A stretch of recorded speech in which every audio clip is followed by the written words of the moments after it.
Social Justice Paladin, Episode 28, Cognitive Behavioral Therapy, or CBT.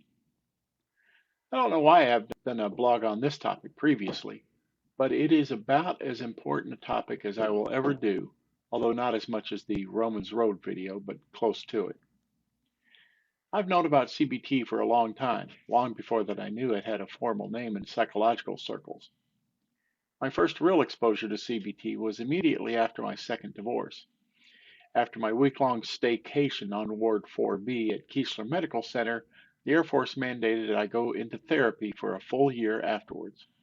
As a result, for the next year, I had weekly sessions with a Christian counselor named Eddie in Biloxi, Mississippi. About that same time, since I was newly single, I moved in with another single guy from our church, Darren. Although Darren and Eddie never met, their Christian encouragement and counseling seemed to mesh up for some unknown reason. Now, what does all this have to do with CBT, you may ask?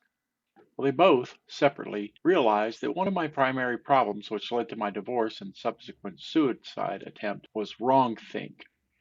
I had, up to that point, filled my mind with wrong images of myself, my circumstances, my relationship with God, and the people around me. Both Eddie and Darren helped me to understand that the fact that your mind is a lot like a tape recorder. Now, I know I'm dating myself. But in your mind, you have your self-image, your image of others, images of the past, present, and your projected future, images that you play and replay over and over again in your mind. All of those mental images represent your view of reality. Some of those images are true and some are false. But to you, they are all very, very real. Here's where we could take an hour-long side trip into what is known as epistemology. Epistemology is the study in psychology of how do we know what we know. And if you're not into psychology, it can get pretty deep pretty quick.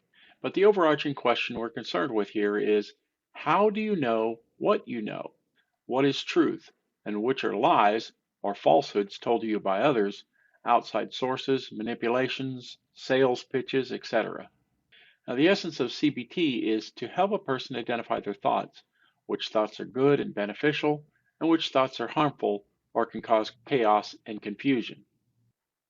Once harmful thoughts are identified, it becomes possible to rewrite the recordings in your memory and replace untrue thoughts with valid, i.e., realistic thoughts, or at least a more closely realistic, more true view of yourself and the world around you. Here's the key to all of this. Whether you don't believe in religion, or maybe you do have a particular religion or spirituality, the mind works the same way, regardless of your worldview. The important issue here is to identify truth and to take the time to ingrain that truth into your thought life, thereby erasing false or harmful inner narratives.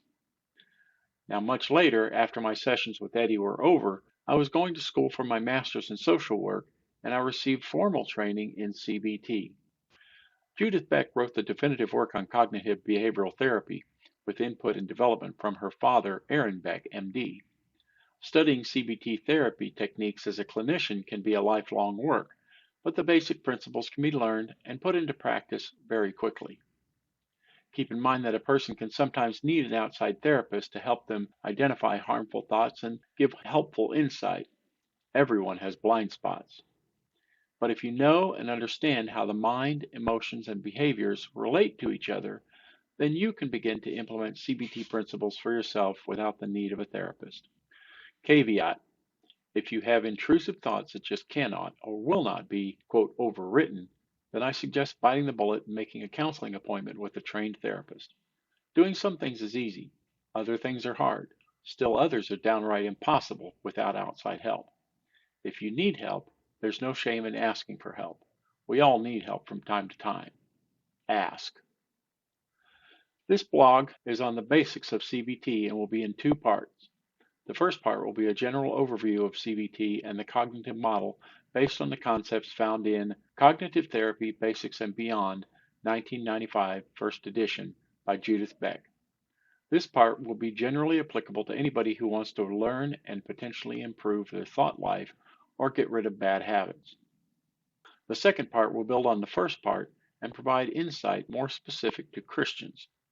Beck's work doesn't specifically address how a Christian is to implement CBT into their life, but as I stated above, the principles are the same, and the mind works the same whether or not you're a Christian. Basics of CBT. The cardinal question of cognitive therapy is, what was just going through my mind?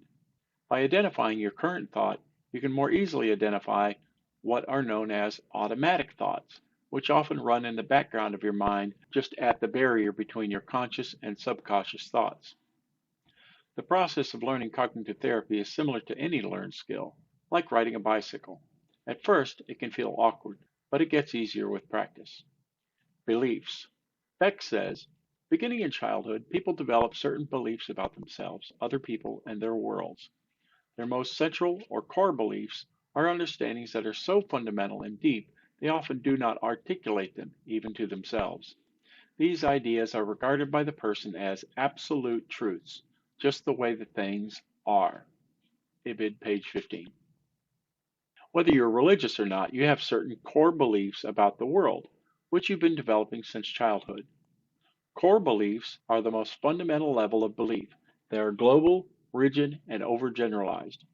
Automatic thoughts, the actual words or images that go through a person's mind, are situation specific and may be considered the most superficial level of cognition. Page 16. So in this diagram, we see that core beliefs feed intermediate beliefs, which are rules, attitudes, and assumptions, which then provide for automatic thoughts. The cognitive model, as has been explained to this point, can be illustrated as follows. Here we see core beliefs leading to intermediate beliefs, and when a situation comes along, an automatic thought drives emotions. Here is an important point. Thoughts always come before emotions. Always. We often clearly identify with how we are feeling at any given moment in a given situation. In turn, emotions can then drive a person's reactions and behavior, both internally and externally. Emotions are powerful motivators in a person's behaviors and actions. Therefore, it becomes imperative that we better understand our thoughts and feelings, which then drive our behaviors. How do you feel right now? Do you feel happy, sad, anxious, or curious? For me, one of the most important takeaways of learning CBT is that the way that you feel is always driven by your thoughts in that instant. In other words, if you're experiencing negative emotions, fear, hate, anxiety, etc., you need to stop and identify the thoughts which are driving that emotion, and then correct those thoughts with the opposing positive or true thought. Another aspect of this is that thoughts always come before behaviors. If you find yourself acting in a way that potentially harms yourself or others, you can interrupt this process by identifying the harmful thought, and by correcting the underlying negative thought, you will then correct the negative behavior. Guaranteed. For example, do you have a bad habit you want to get rid of, like smoking or biting your nails? CBT, if correctly practiced, can help you identify the thoughts causing those behaviors, and with practice, over time, change those unwanted habits. It sounds like mind over matter, but it's really more like mind over behavior. The rest of Beck's book details the therapeutic model for clinicians, how to structure therapy sessions, document progress, and so forth. But what we're interested here is the tools, the cognitive model, and how it works for an individual, but not necessarily the clinician. Now that we have a basic understanding of the tools and concepts behind CBT, you can now put it into practice for yourself.